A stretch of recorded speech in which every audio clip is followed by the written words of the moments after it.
आजाद भारत में आज पहली बार प्रधानमंत्री मोदी ने राजनीतिक भ्रष्टाचार पर एक ऐसा कड़ा कानून बनाया है जिसके दायरे में खुद प्रधानमंत्री भी आते हैं। ये एक बहुत बड़ा कदम है और आज ये जो नए कानून के बारे में मैं आपको बताने वाला हूं, आप सबको ध्यान से इसे सुनना चाहिए। आज का दिन हमारे देश के लोकतंत्र के लिए बहुत बड़ा दिन है।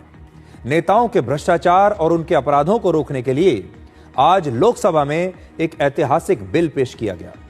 भारत के गृह मंत्री अमित शाह ने लोकसभा में 130वां संविधान संशोधन बिल पेश किया है, यही इसका नाम है। और इस बिल के मुताबिक यदि कोई मंत्री किसी भी मामले में आरोपी होकर 30 दिन तक जेल में रहता है तो उसे अपने पद से इस्तीफा देना ही पड़ेगा। यदि आरोपी मंत्री 30 दिन के अंदर इस्तीफा नहीं देता तो 31वें दिन स्वतः उसे उसके पद से हटा दिया जाएगा। और यह नियम सब पर लागू होगा। यह नियम प्रधानमंत्री पर लागू होगा, मुख्यमंत्रियों पर लागू होगा, केंद्रीय मंत्रियों पर लागू होगा और राज्य के मंत्रियों पर भी यह नियम लागू होगा।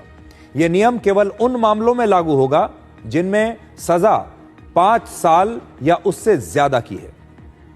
और जेल से छूटने के बाद अगर आप निर्दोष पाए जाते हैं तो फिर से आप प्रधानमंत्री, मुख्यमंत्री या मंत्री बन सकते हैं।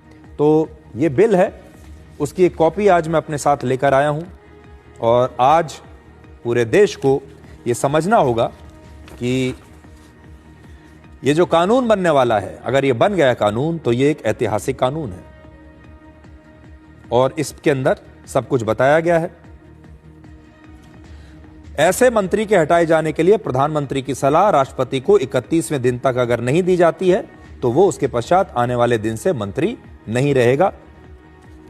कोई मंत्री जो इस प्रकार पद धारण करने के दौरान लगातार 30 दिन की किसी अवधि के लिए किसी अपराध के लिए गिरफ्तार किया जाता है और कारावास में रहता है, ऐसा अपराध जो 5 साल या उससे ज्यादा की अवधि का जिसमें दंड है, तो उसे 31वें दिन तक फिर हटा दिया जाएगा।